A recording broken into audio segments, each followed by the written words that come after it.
Assalamualaikum warahmatullahi wabarakatuh. Selamat sore buat teman-teman semuanya, khususnya yang selalu menantikan video-video terbaru atau updatean terbaru dari channel Solusi.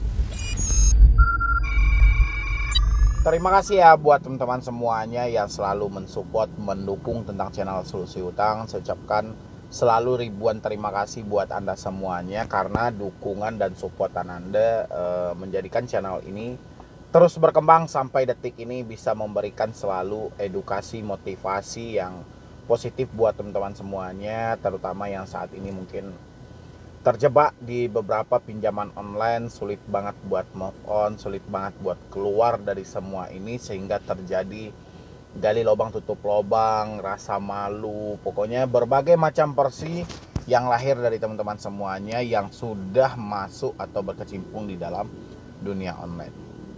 Ya. Dan hari ini yang mau saya bahas adalah tentang resiko yang akan kita terima ya. Ini secara batinnya, bukan secara lahirnya gitu ya. Kalau di lahirnya mungkin beberapa hal bisa saja terjadi gitu loh ya. Tapi ini segi batinnya, karena saya perhatikan teman-teman yang baru telat bayar, yang baru gagal bayar itu sulit banget untuk mencerna apa ini sebenarnya yang dia hadapi. Dia seakan bingung di posisi ini gitu loh. Dan saya mau jelaskan, mudah-mudahan ini bisa membuka pikiran Anda, bisa membuka hati Anda, supaya tidak terjadi hal-hal yang tidak diinginkan.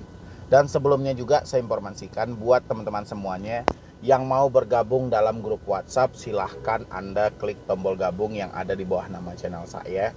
Atau Anda yang ingin berdiskusi atau konsultasi secara langsung, baik via telepon, via WA, silahkan juga, ada juga nomornya di situ. Anda tinggal klik gabung aja, itu sudah ada tertera semuanya. Anda tinggal ambil dan hubungi, kita berdiskusi dan berkonsultasi bareng ya. Sebelumnya silahkan diskusi.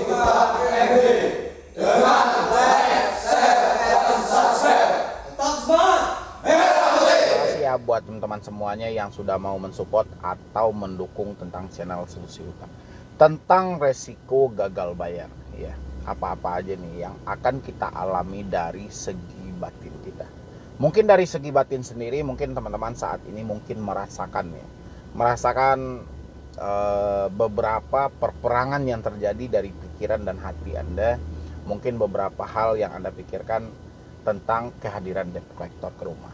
Kehadiran debt collector ke rumah, dari awal saya ada di YouTube sampai detik ini, pertanyaan itu belum terputus.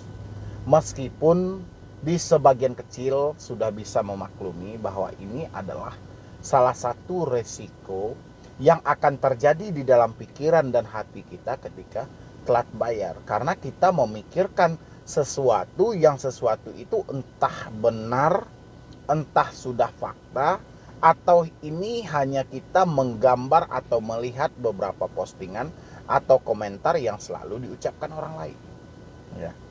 Tapi terkadang kita merangkul permasalahan itu seakan-akan masalah kita dan orang lain ini sama ya.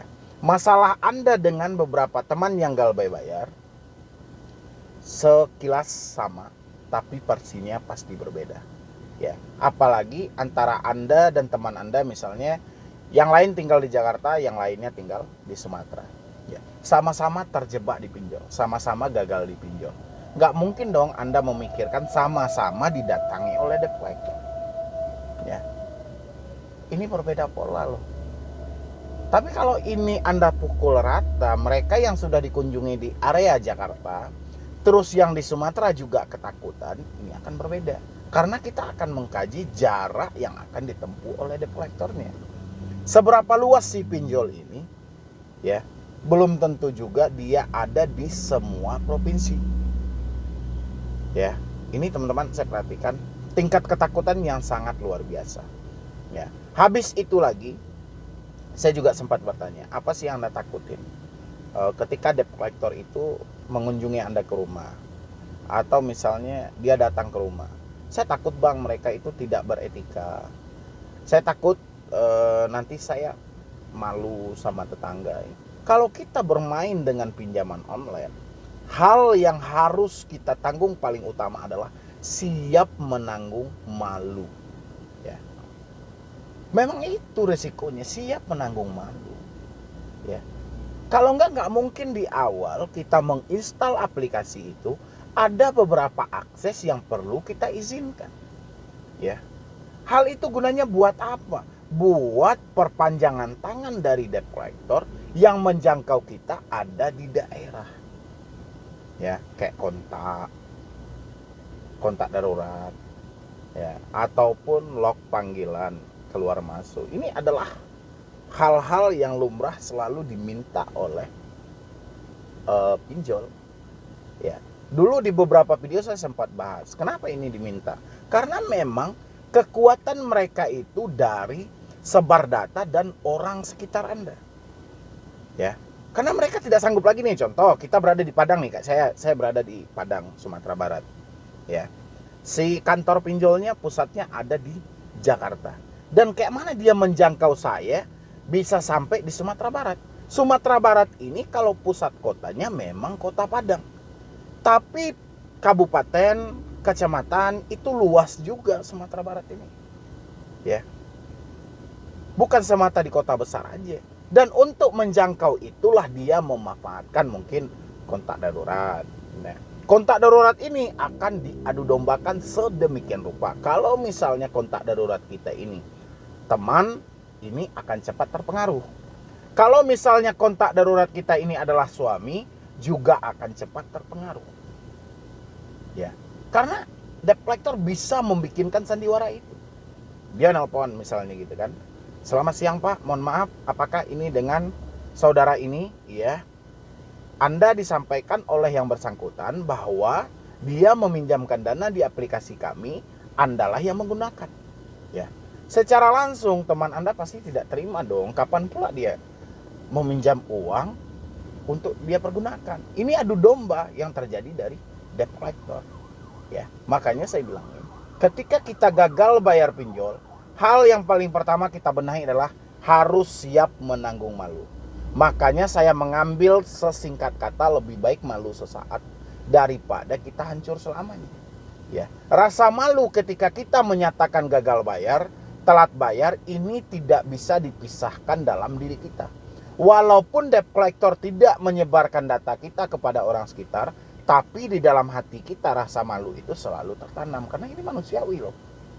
Ya, kita belajar soal adab, soal bersikap, ya, soal toleransi. Semuanya kita belajar. Makanya hal wajar kalau terjadi rasa malu.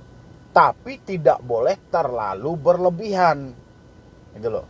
Ya, gara-gara rasa malu kita sampai nggak keluar-keluar sama sekali dari rumah. Ya. Kalau kita nggak keluar sama sekali dari rumah, kayak mana kita harus berusaha dan bekerja.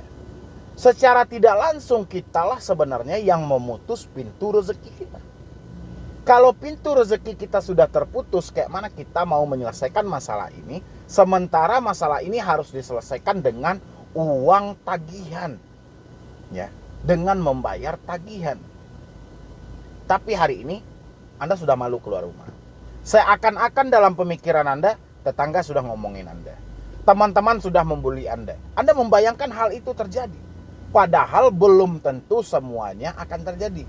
Kalau ada pun palingan 1 atau 2 orang mungkin akan tahu dengan masalah kita. Ya, ketika 1 atau 2 orang bertanya tentang masalah ini, kita jelaskan.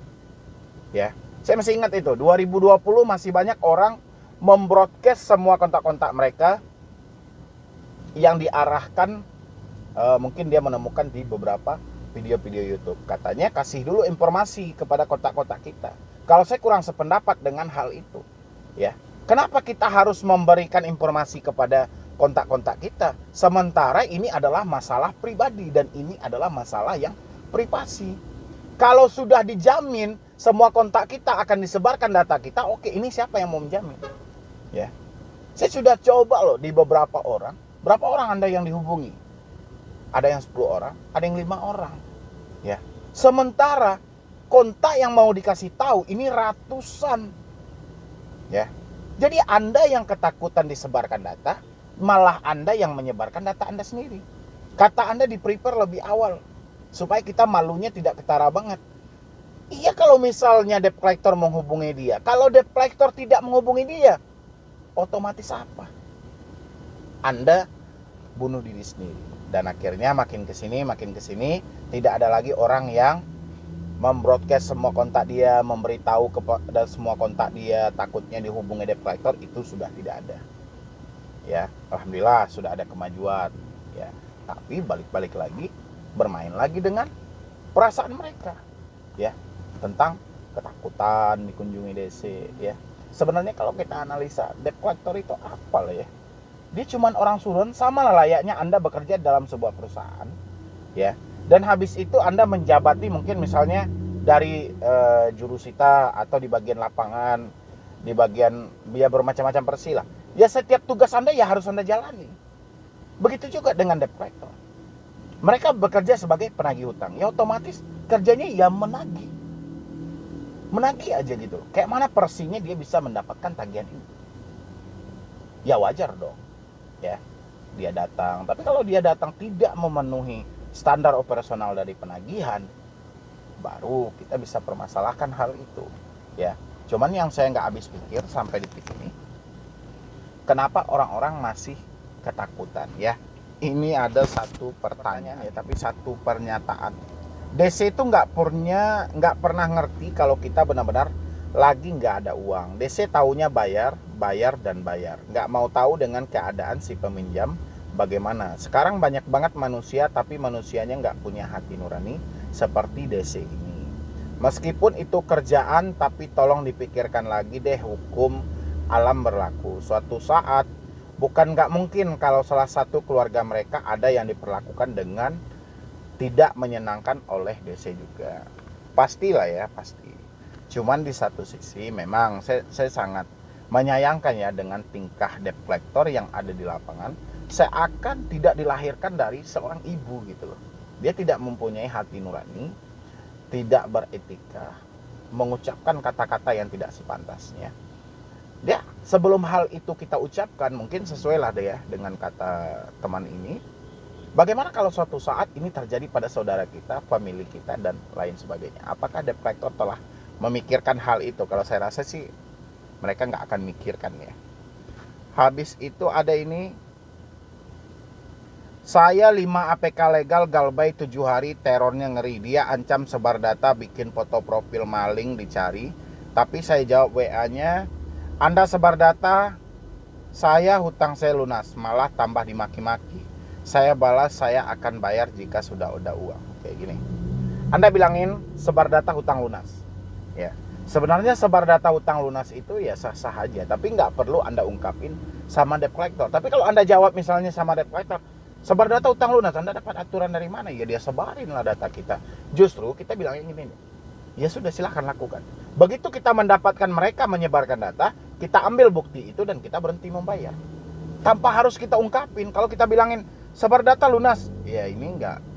Justru ya kita akan dicaci maki gitu. Oke, ini ada lagi.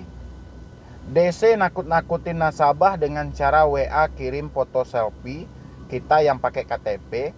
Mungkin pikiran DC supaya kita takut, tapi yang ada saya geram tantang balik. Saya nggak terima dan bisa dilaporkan karena mengambil data pribadi tanpa izin saya. DC bilang mau ketemu sampai minta share lokasi dan bilang nunggu surat tugas. Saya langsung balas, jangan tunggu-tunggu surat tugas, saya kasih keringanan malam ini, datang langsung tanpa surat tugas. DC auto read doang dan WA lagi yang lucunya kebanyakan bocah sok-sokan pakai foto wajah yang sangar. Ya benar.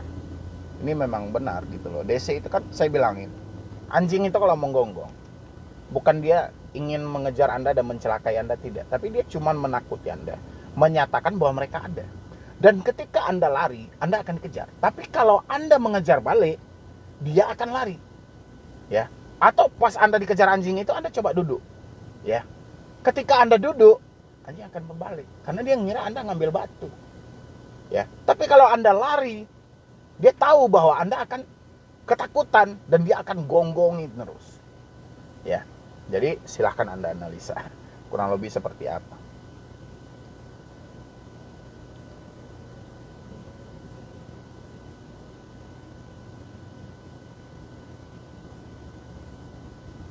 Saya itu memang berharapnya itu beberapa pinjol legal ini terciduk ya, gara-gara seperti kasus-kasus afiliator inilah ya, karena memang sudah banyak keluh kesah di tengah masyarakat. Tidak ada masyarakat yang menyampaikan dia sangat sangat bermanfaat lah pinjol ini, belum ada gitu loh. Justru keluh kesah yang ada ya, tapi entah apa yang menjadi keterbatasan.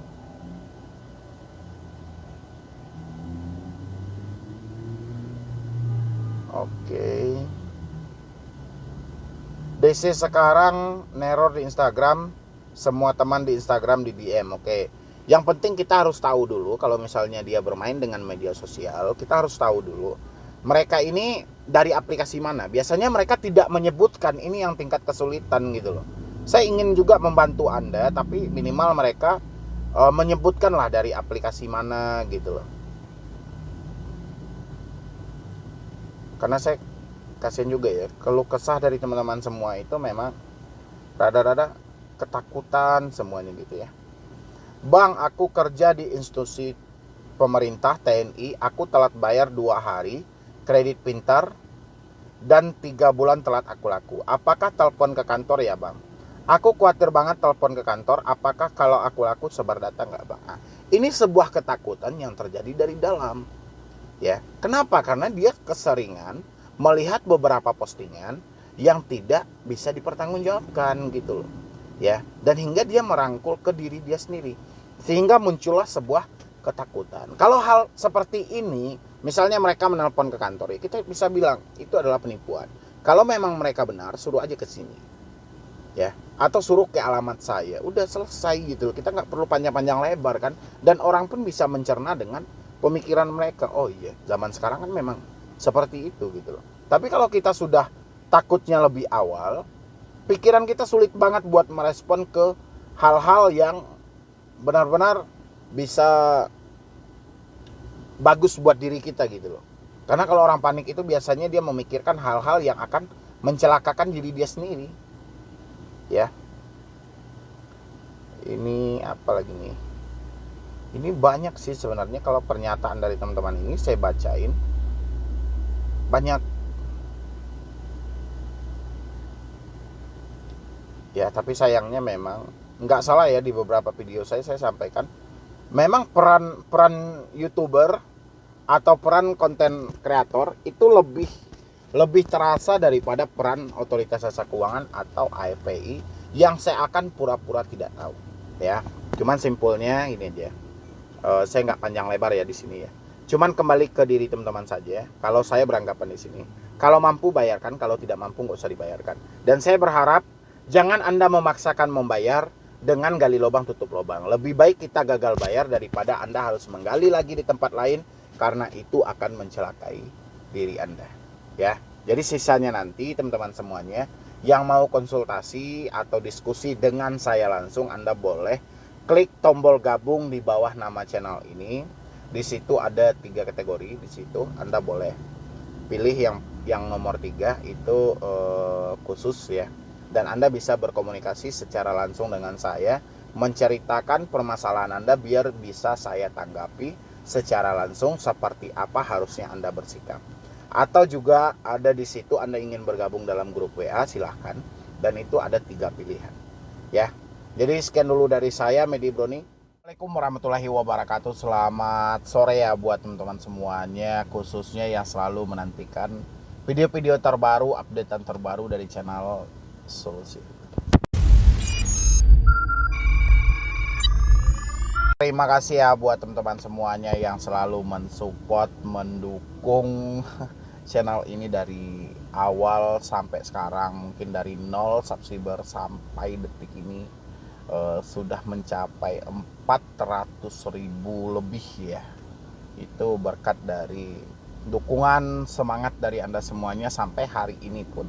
Saya masih memberikan sedikit semangat buat teman-teman semuanya, terutama yang telat bayar, gagal bayar, bermain dengan pinjaman online, nyemplung ke dalam dunia online ya. Mudah-mudahan solusi hutang selalu menjadi bagian utama ya dalam hidup Anda, tentang edukasi atau memberikan sedikit motivasi ya. Saya berharapnya seperti itu ya. Mudah-mudahan dengan kehadiran solusi hutang Anda bisa terbantu dan benar-benar pemikiran Anda itu bisa pulih kembali tanpa ada tekanan yang harus Anda takuti, yang harus dicemasi, ya. Masalahnya sampai detik ini saya memperhatikan banyak orang-orang yang telat bayar, gagal bayar, tapi masih saja sulit mengendalikan diri mereka gitu. Mereka lebih menikmati rasa takut mereka akibat intimidasi, teroran, ancaman dari debt collector. Mereka lebih menikmati itu gitu loh. Bukan malah mengendalikan diri. Ya, hari ini saya mau bahas itu buat Anda semuanya.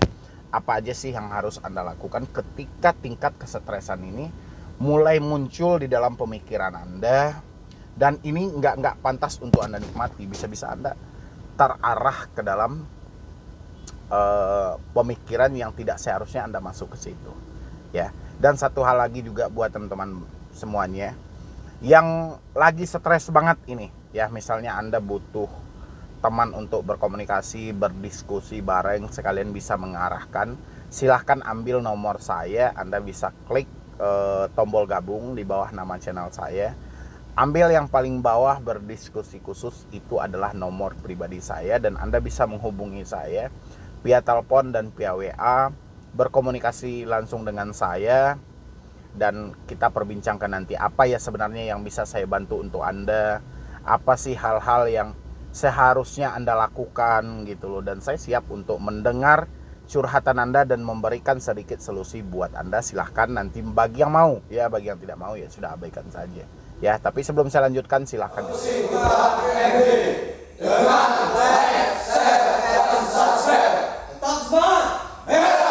Ya, buat teman-teman semuanya yang sudah mau mensupport dan mendukung channel Solusi Hutang, ya.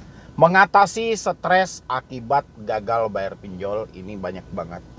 Email yang masuk, WA dari grup, WA dari grup Facebook juga, dari grup WA juga, dari berbagai macam versi, sampai di Instagram itu menyatakan kekhawatiran yang terlalu tinggi, tingkat ketakutan yang terlalu besar, sehingga dia lupa dengan diri mereka sendiri, ya.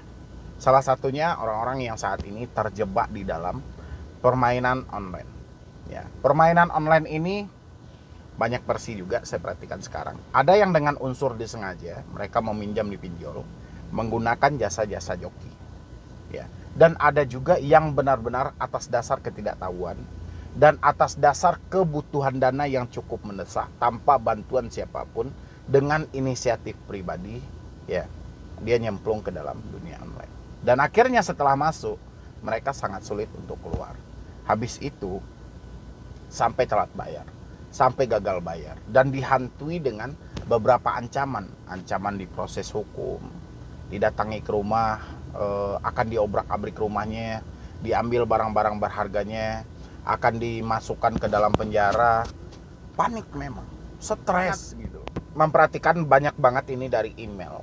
Mereka sulit banget untuk mengendalikan diri mereka sendiri, ya. Padahal ketika kita gagal bayar pinjol, tingkat kesetresan itu memang tidak bisa kita pungkiri, ya. Tidak akan bisa, karena memang orang-orang, contohnya gini aja, tentang debt collector datang ke rumah aja lagi, ya. Itu sampai detik ini belum berhenti itu pertanyaan itu, ya. Itu tingkat ketakutan akibat apa? Akibat kesetresan yang terlalu berlebihan gitu loh, ya. Dan menimbulkan rasa takut, dan rasa takut ini akan mengepek macam-macam ini, ya. Nanti ada dia malas aja bawaannya, setiap hari kerjanya melamun aja di rumah, badannya menggigil, mungkin detak jantungnya pun juga nggak karuan gitu. Ini lama kelamaan Anda biarkan seperti ini akan menjadi penyakit tersendiri dari diri Anda gitu, ya. Makanya stres itu memang tidak bisa kita pungkiri, tapi masih bisa kita kendalikan, karena kita manusia ini dibenahi akal dan pikiran, ya. Kita lahir ke dunia ini lengkap dengan akal dan pikiran. Jadi kita harus mengendalikan tingkat kesetresan kita. Tidak ada manusia yang tidak stres. Pasti stres, tapi kadar stresnya mereka lebih bisa mengelola tingkat kesetresan mereka gitu loh, ya. Ini banyak banget ini, sehingga mereka tidak mampu lagi mempergunakan logika mereka dengan maksimal gitu loh. Mereka sudah ditakut-takutin, sudah diancam, sudah diintimidasi, ya sudah gitu loh. Jadi mereka seakan orang yang paling terbodoh gitu loh, orang yang paling menderita gitu loh. Ya, tadi malam saya sempat juga posting di YouTube saya. Anda tolong kendalikan diri Anda. Jangan terbiasa Anda menjelek-jelekan diri sendiri, menyalahkan diri sendiri. Apapun yang terjadi hari ini, jangan pernah menyalahkan diri sendiri. Ya, jangan pernah menyesali apa yang telah terjadi. Ya, anggap saja ini sebuah batu loncatan untuk kita lebih baik ke depannya gitu loh. Ya, ini emailnya berapa banyak ini? 1, 2, 3, 4, 5. Bahkan di sini ada juga ini pinjol ilegal. Dia sudah tahu ini pinjol ilegal, tapi juga masih bertanya, "Bang, kira-kira datang nggak ya?" gitu loh. Ya, jadi pemikiran teman-teman semuanya sudah tidak pemikiran positif lagi. Pemikirannya sudah mulai negatif dan sudah mengarahnya kemana-mana gitu loh. Satu aja debt collector melontarkan satu ancaman, pikiran Anda merespon ke arah-arah yang akan merugikan diri Anda sendiri. Ya, harusnya yang Anda lakukan ketika Anda berada di posisi ini, ya, Anda harus melakukan yaitu merencanakan masa depan yang lebih baik gitu loh. Ya, karena selama ini Anda sudah berapa lama ini berada di dalam posisi ini? Ya, Anda diintimidasi, kekurangan uang, sudah tidak bisa berpikir lagi, tingkat ketakutan setiap hari. Kalau seperti ini Anda biarkan terus-menerus tanpa ada perencanaan yang lebih baik untuk kedepannya, ini bahaya banget ini. Ya, seakan Anda seperti mayat yang sedang hidup gitu loh. Karena nggak ada lagi tujuan, nggak ada lagi untuk visi misi Anda memperbaiki hidup Anda untuk kedepannya. Ya, tolong direncanakan lagi untuk masa depan Anda yang lebih baik. Masa depan Anda belum hancur ini. Kalau sebatas Anda terjebak pinjol, masa depan Anda belum hancur. Ini hanyalah sebatas kerikil kecil gitu loh. Ya, untuk Anda lebih baik lagi, lebih bisa lagi introspeksi diri untuk kedepannya. Ya, bukan Anda berhenti hari ini, tidak. Ya, Anda masih tetap hidup kok. Masa depan terus berjalan gitu loh. Anda pasti akan menempuh hari esok, gitu loh. Ya, nggak akan mungkin Anda menempuh hari kemarin, nggak akan mungkin. Pasti kita itu melangkah maju. Ya, jadi sudah saatnya hari ini Anda merencanakan masa depan Anda yang lebih baik karena Anda yang lebih tahu di situ. Ya, kalau seperti ini terus-terusan, ini masalah besar bisa datang kepada Anda. Ya, habis itu menghindari membuat beberapa perubahan besar dalam saat bersamaan. Ya, misalnya Anda yang terkadang bekerja Anda misalnya cuma 2 jam atau 3 jam dalam sehari, sekarang Anda hajar dari pagi sampai pagi. Ya, biasanya Anda bisa ngumpul dengan teman-teman berbagi, sekarang tidak. Anda murung diri di kamar. Ya, jadi serba berlebihan yang Anda lakukan gitu loh. Ya, berpikirnya juga terlalu lebih. Anda menanggapi suatu masalah itu juga lebih gitu loh. Jadi ini membuat suatu perubahan yang cukup besar dalam waktu bersamaan. Ya, jadi enteng aja. Masalah pinjol ini cuman masalah kita mampu atau tidaknya membayar. Kalau kita misalnya tidak mampu membayar, problem kita cuma satu. Kita tidak bekerja dan duit belum ada.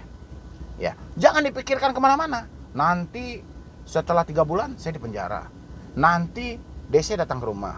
Nanti mereka proses saya ke jalur hukum. Nanti orang tua saya ditakut-takuti. Nanti suami saya ditakut. Ini dalam waktu bersamaan Anda memikirkan satu masalah yang jelas-jelas kapasitas pemikiran Anda tidak mampu untuk merespon itu. Ya, ini tolong dimaksimalkan lagi dari teman-teman semuanya. Kita ini mempunyai akal dan pikiran yang sehat.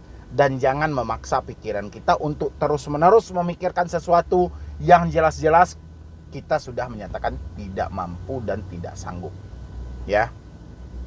Habis itu ini yang paling penting nih, yang sangat susah dari teman-teman semuanya hari ini adalah menerima diri sendiri sebagaimana adanya. Ya. Jadi jarang ada orang yang mau mengakui keadaan mereka saat ini. Ya. Mereka tidak mampu, ketidakmampuan mereka sudah terjebak ini di dalam permainan online, mereka tidak mampu. Ya. Sudah tidak sanggup untuk keluar di sini. Tapi ada satu hal yang tidak bisa mereka akui adalah kejujuran kepada orang sekitar tentang keadaan mereka. Ya, ini hampir semua orang melakukannya, tidak bisa menerima diri sendiri sebagaimana adanya saat ini. Ya, kalau memang kita terjebak hutang, ya sudah sampaikan.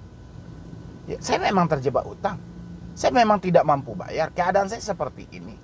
Persetan dengan pendapat orang lain, yang penting diri kita duluan. Ya, jadi teman-teman, kedepannya harus bisa menerima diri sendiri apapun adanya hari ini.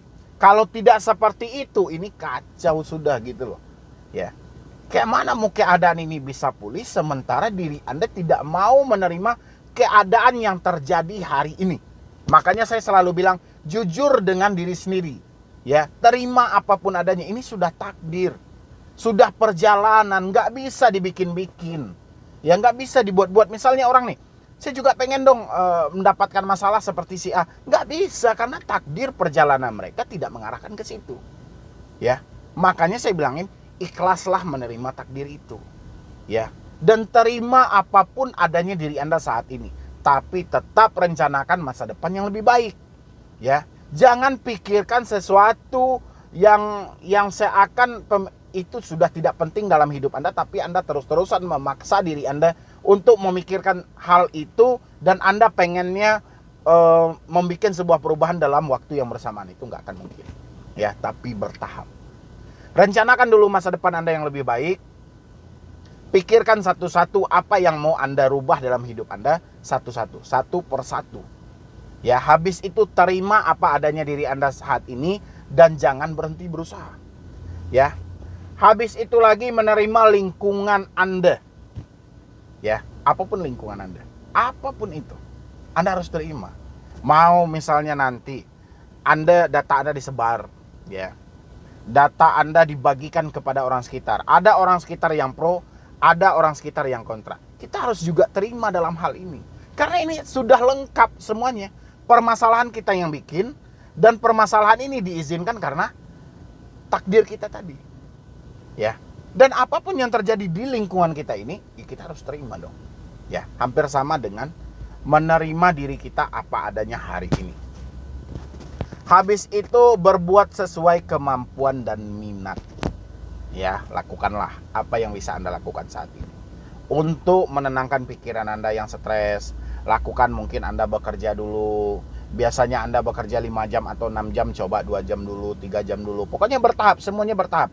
Tidak ada yang instan, tidak ada yang bisa kita cepat-cepat buru-buru, nggak bisa gitu loh.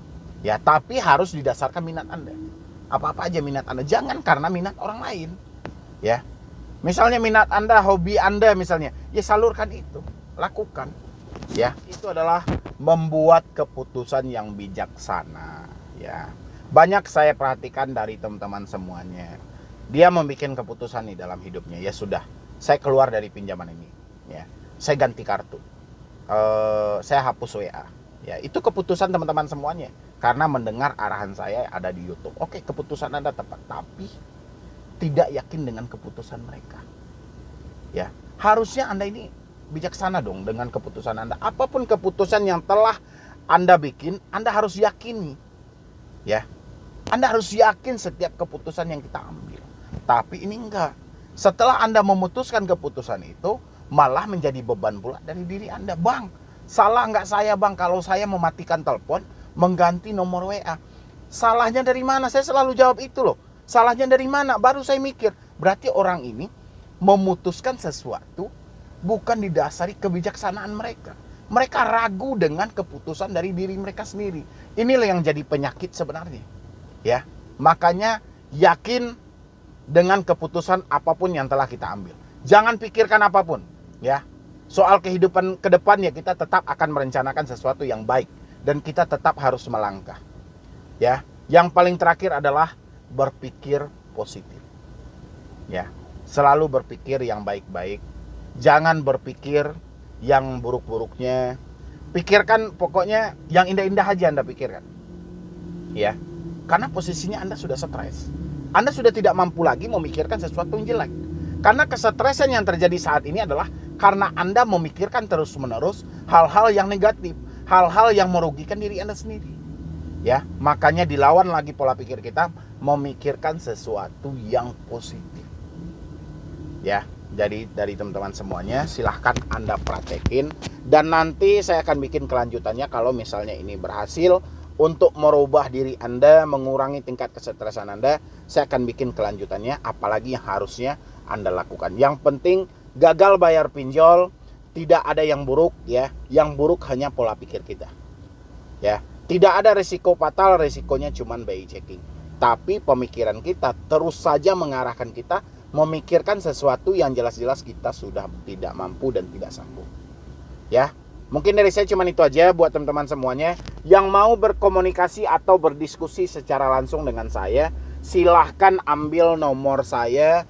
Anda tinggal klik tombol gabung di bawah nama channel ini. Ambil yang paling bawah berdiskusi khusus. Langsung nomor pribadi saya, silahkan Anda save dan Anda telepon kapan Anda butuh. Ya, jadi sekian dulu dari saya, Medi Broni. Ya, buat teman-teman semuanya yang selalu mensupport dan mendukung channel Solusi Utang. Mudah-mudahan channel ini bisa berkembang dan bisa memberikan sedikit edukasi, motivasi, semangat buat teman-teman semuanya. Terutama yang saat ini memang sudah berada di titik di mana dia sudah tidak mampu lagi ya, sudah tidak sanggup lagi nih memikirkan beratnya tekanan dan beban dari pinjaman online ya. Memang kesadaran itu kita akan tahu setelah kita masuk ke dalam permainan itu gitu loh. Mungkin di awal-awal Anda ini gampang lah, ini mudah lah ini gitu loh. Setelah masuk, kata gampang dan kata mudah hilang seketika. Kok sulit banget ya gitu ya, sehingga Anda mencari dan menemukan YouTube saya, dan Anda sempatkan juga untuk bertanya, "Bang, apa risikonya Bang kalau saya tidak bayar-bayar di pinjol?" Ya, dan banyak lah. Kalau untuk risiko itu banyak gitu loh. Ya, salah satunya yang Anda alami saat ini itu kan resiko ketika kita telat bayar pinjol atau tidak mampu bayar pinjol gitu loh. Tapi yang mau saya bahas hari ini tentang gagal bayar di pinjol legal Kredivo. Ya, ini banyak banget yang bertanya kepada saya tentang pinjol raksasa satu ini. Ini pinjol raksasa ya. Di samping dia juga menawarkan multigunanya, dia juga menawarkan beberapa limit belanja, mungkin sistem kredit ya, atau berupa barang dengan cicilan, handphone misalnya gitu, atau laptop ya, dan hampir mereka ada di semua kota provinsi yang ada di Indonesia. Ya, tapi jangan takut dulu. Ini kan kalau saya bilangin mereka ada di hampir semua kota provinsi, tapi Anda sudah gitu ya. Dan saya mau bahas ini buat yang gagal bayar di Kredivo, tidak mampu, terlanjur bergabung di sana, terlanjur minjam uang di sana. Sekarang mentok, Anda boleh dengerin ini dan simain video ini sampai habis, jangan di skip ya. Anda harus tonton sampai habis biar Anda paham ya. Dan yang belum support channel ini silahkan disupport dulu jika Anda mau ya, karena saya juga bingung gitu loh, kayak mana mengembangkan channel ini supaya bisa berkembang lagi ya, lebih luas lagi, karena media saya kecil kalau dibandingin untuk media pinjol. Pinjol nyaris memasang iklan di semua platform YouTube. Salah satunya di video ini mereka juga ada gitu kan. Jadi mudah-mudahan channel saya juga bisa berkembang, minimal bisa memberikan keseimbangan dalam hal itu gitu loh. Dan saya bisa memberikan tentang banyak sedikitnya bahaya kalau kita bermain di dunia online. Mudah-mudahan lah ya. Silahkan teman-teman semuanya yang belum mensupport silahkan disupport. Dan satu hal lagi juga, Anda yang mau berkomunikasi langsung dengan saya, berdiskusi dengan saya seputaran masalah pinjaman online, Anda boleh ambil nomor saya yang ada di bawah nama channel saya. Itu ada tombol bergabung, Anda klik bergabung, ambil di paling bawah berdiskusi khusus. Ya, dan itu adalah nomor pribadi saya, dan Anda boleh menelpon saya, mau WA saya, terserah. Saya akan siap untuk menjadi pendengar setia Anda kalau Anda butuh teman curhat.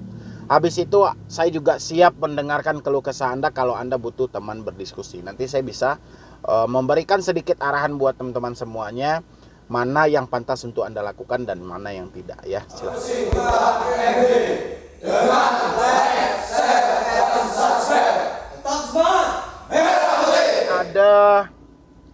curhatan ya dari namanya mantap banget ini, Neti Matius gitu ya. Dia meminta kepada saya di sini, mohon solusinya bang. Tapi saya baca dulu, saya berikan nanti solusi dan tanggapan saya kalau memang ini dibutuhkan gitu ya. Tapi kalau misalnya Anda nggak butuh dari jawaban ini, ya kembali ke diri Anda aja. Dan begitu juga buat teman-teman yang lainnya. Meskipun ini pertanyaan dari orang lain yang saya jawab, bukan berarti permasalahannya tidak sama gitu loh ya. Tapi ini mudah-mudahan satu pertanyaan ini bisa mewakili beberapa pertanyaan yang sama tentang hal ini. Selamat siang Bang Medi, kenalkan Bang, saya Neti dari kota Tarakan, Kalimantan Utara. Jauh ya, Kalimantan Utara loh. Saya berada di Sumatera Barat. Jauh nggak itu? Langsung aja ya Bang, saya ada pinjaman beberapa pinjol legal dan semuanya galbay dari bulan November 2021. Saya sudah nggak sanggup gali lubang tutup lubang. Gila ya. November 2021 dia menyatakan di sini sudah nggak sanggup gali lubang tutup lubang. Padahal saya selalu menyampaikan lebih baik gagal bayar daripada gali lubang tutup lubang. Ya, semakin Anda gali, ya, yang akan ketutup nggak seberapa. Tapi yang Anda gali itu begitu banyak. Ya. Jadi Anda gali terus beranggapan akan bisa menutup lubang yang tertinggal, itu nggak akan bisa. Justru galian Anda akan menjadi jurang yang sangat sulit banget untuk Anda timbun kembali. Ya, karena Anda menggali terus gitu loh. Ya, akhirnya meluas galian Anda dan akhirnya galian Anda makin banyak. Ya. Hasil dari galian Anda tidak akan bisa menutup lubang yang telah terdahulu Anda gali gitu loh ya. Jadi lebih baik gagal bayar daripada gali lubang tutup lubang. Ini ingat buat teman-teman yang menyatakan sudah nggak sanggup ya, yang menyatakan sudah nggak mampu atau yang gagal 1 atau 2 aplikasi, tolong jangan sampai gali lubang tutup lubang ya. Jangan sampai gali lubang tutup lubang, ini membahayakan banget dan ini bukan solusi yang tepat ketika kita gagal bayar di pinjaman online. Ya, ingat ya buat teman-teman semuanya, saya yakin di luar sana masih banyak orang yang gali lubang tutup lubang. Ya, ada juga yang sengaja mencari jasa-jasa untuk menggali lubang kembali gitu loh. Jangan. Saya menyarankan pada Anda jangan, itu bukan solusi yang tepat dan itu bukanlah ide yang bagus. Justru itu yang akan mencelakakan Anda semakin Anda ikuti gali lubang tutup lubang. Oke, saya lanjutin ya. Salah satunya Kredivo 1,7 juta. Beberapa hari ini ada yang email ke saya, emailnya terlampir bang. Oke, nanti saya baca emailnya sekalian ya. Saya bukan nggak mau bayar bang, tapi saat ini saya benar-benar nggak punya uang buat lunasin. Semua yang nonton saya hari ini juga tidak ada yang nggak mau bayar gitu loh. Semuanya pengen bayar, cuman terkendala duitnya nggak ada. Ya. Kalau nggak mau bayar itu beda lagi. Tapi ini tidak mampu bayar akibat uang tidak ada. Karena uang tidak ada. Pemasukan sudah tidak ada, pekerjaan sudah tidak ada. Ya, bukan tidak mau bayar. Ya, ini dibedakan dari teman-teman ya. Jangan beranggapan diri Anda adalah orang yang paling teraniaya satu-satunya. Ya. Kayak gitu ya dari teman-teman semuanya. Ini lagi azan asar. Saya akhiri dulu ya. Terima kasih ya buat teman-teman semuanya yang masih menunggu tadi karena azan asar, jadi saya juga nggak bisa lanjutin karena apapun aktivitas kita, apapun pekerjaan kita, kalau sudah mendengar suara azan ya kita diam dan berhenti sejenak gitu ya. Oke, saya lanjutkan. Jadi di sini itu posisinya bukan karena orang tidak mau bayar ya, tapi memang ketidakmampuan dalam membayar ya, karena duit dia nggak ada. Oke, kita lanjutkan lagi. Bagaimana menurut Bang Medi? Apa mereka benar-benar datang ke rumah? Dan apakah benar tidak bisa hapus data blacklist di BI Checking Bank? Kalau kita sudah gagal bayar, yang saya tahu ya, memang BI Checking adalah salah satu resiko yang akan kita dapat. Untuk menghapus BI Checking sendiri, kita harus melakukan penyelesaian permasalahan kita yang terkait ya, melalui aplikasi itu masing-masing, atau kita bisa juga melalui dari otoritas jasa keuangan dengan meminta rekomendasi yang jelas ya. Kalau BI Checking itu bisa kok dihilangkan ya. Mohon solusinya Bang Medi ya. Oke. Oke. Jadi kalau dia Anda bilang benar-benar datang, ini tidak bisa kita pukul rata semuanya. Walaupun Kredivo ini salah satu juga perusahaan yang cukup besar ya, dia yang berkecimpung di dalam pelaku jasa keuangan. Ini bukan berarti dia akan datang ke Kalimantan Utara, bukan berarti seperti itu. Dan juga tidak bisa menutup kemungkinan dia tidak datang ke situ, ya. Cuman yang Anda pikirkan saat ini, kayak mana Anda membuat suatu keputusan yang bijak dalam pemikiran Anda, ya. Tetap berpikir positif, ya, bukan berpikir negatif yang menakut-nakuti diri Anda sendiri. Kalau pertanyaan Anda seperti ini, jelas-jelas di sana Anda sedang ketakutan dan sedang menggigil, ya. Anda memikirkan terus-menerus kedatangan debt collector, sementara Anda merangkul ke diri Anda bahwa ada ketidakmampuan saat ini. Ya, tapi itu bukan hal yang harusnya Anda takuti. Ya, tetap berpikir positif dan sudah saatnya Anda merencanakan masa depan yang baik. Soal DC datang atau tidak, terserah mereka. Ini email yang dikirim. Kepada yang terhormat nasabah Kredivo, selamat siang. Kami berharap Bapak atau Ibu dalam keadaan sehat selalu. Amin ya, saya mengaminkan. Perihal jadwal pengambilan dana langsung ke alamat rumah nasabah yang menunggak. Kami peringatkan untuk siapkan dana full dari sekarang. Tidak ada keringanan apapun. Jika sudah ada dana full, saya sarankan untuk segera transfer. Coba kita ulangin sekali lagi. Perihal jadwal pengambilan dana langsung ke alamat rumah yang menunggak. Ya, itu di garis kuningin, Anda bisa lihat di layar Anda. Itu digaris dan itu ditandain bahwa dia akan menjemput dananya langsung ke rumah. Tapi kutipan di bawah itu, kami peringatkan untuk siapkan dana full dari sekarang. Tidak ada keringanan apapun. Jika sudah ada dana full, saya sarankan untuk segera transfer. Terus kata yang mau mengambil ke rumah, itu fungsinya apa? Untuk menakut-nakuti Anda. Ya, di poin bawah mereka suruh transfer sekarang. Ya, tapi mereka di atas membilangin dana langsung ke alamat rumah nasabah yang menunggak. Ya. Kalau sudah langsung ngapain harus ditransfer lagi? Itu logikanya. Ya. Dan Anda itu tidak mencerna hal ini dengan logika, Anda cuma memahami kalimat atasnya saja. Padahal kalimat di atas telah dibatalkan dari kalimat di bawah. Ya. Saya sarankan untuk segera transfer sekarang. Ya, berarti ada sebuah keterbatasan dan ketidakmampuan mereka untuk mendatangi rumah Anda. Ya, makanya saya bilangin, tetap tenangkan pikiran Anda dulu untuk mencerna beberapa hal yang dilontarkan oleh debt collector. Ya, mau dia datang ke rumah tujuannya jemput tagihan, mau ditransfer juga soal tagihan. Ya, tidak semuanya harus kita takuti dan kita cemasi, oke? Kita lanjutkan. Perlu dicatat bahwa kami tidak menerima permohonan pembersihan data dari BI Checking jika pembayaran dilakukan melalui pihak legal kolektor kami. Blacklist serta blokir permanen sudah jadi resiko yang akan Anda terima dan kami sudah tidak bertanggung jawab atas itu. Bisa hubungi admin WhatsApp untuk mendapatkan kode virtual account pembayaran. Ya, semua kata-kata datang ke rumah telah gugur. Yang ada hanyalah sebatas ketidakmampuan Anda dalam berpikir dan menganalisa email-email yang ada. Ya, coba lagi buat yang bertanya tadi siapa namanya ya. Dari Bu Neti, silahkan Anda periksa lagi email yang dikirim oleh pihak DC itu dan coba Anda pahami. Setelah saya ucapkan tadi, coba Anda pahami. Dia membilangin jadwal pengambilan dana langsung ke alamat rumah nasabah yang menunggak. Di bawahnya tidak ada keringanan apapun. Jika sudah ada dana full, saya sarankan untuk segera transfer. Terus penjadwalan pengambilan dana ke rumah nasabah ini tujuannya buat apa? Hanya sebatas menakut-nakuti diri Anda. Ya. Habis itu lagi, Anda yang selalu ketakutan dalam resiko gagal bayar di Kredivo. Ini sudah dijelaskan. Blacklist serta blokir permanen sudah jadi resiko yang akan Anda terima dan kami sudah tidak bertanggung jawab.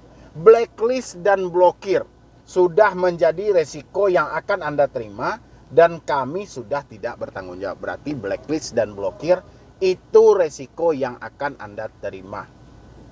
Ya, jadi cukup jelas ya dalam hal ini. Jadi nggak ada lagi yang perlu Anda takutin, nggak ada lagi yang perlu Anda cemasin. Yang penting sudah saatnya kita hari ini memikirkan masa depan yang baik, selalu berbuat atas dasar kemampuan dan minat kita supaya kita bisa menghasilkan uang, tetap berpikir positif dan terima apa adanya diri kita saat ini, terima apa adanya lingkungan kita saat ini. Yang penting jangan lupa selalu berkumpul dengan orang-orang yang bisa membangkitkan kembali logika dan pemikiran Anda. Ya, kalau Anda masih dalam keadaan panik, Anda butuh waktu untuk sendiri, silahkan. Yang penting jangan melakukan tindakan yang merugikan diri Anda sendiri. Ya, mungkin kalau komentar saya cuma itu aja, karena saya selalu melihat hal-hal itu dengan logika, bukan bermain dengan perasaan. Dan teman-teman juga bisa melakukan hal itu setelah saya berikan terangan yang tadi.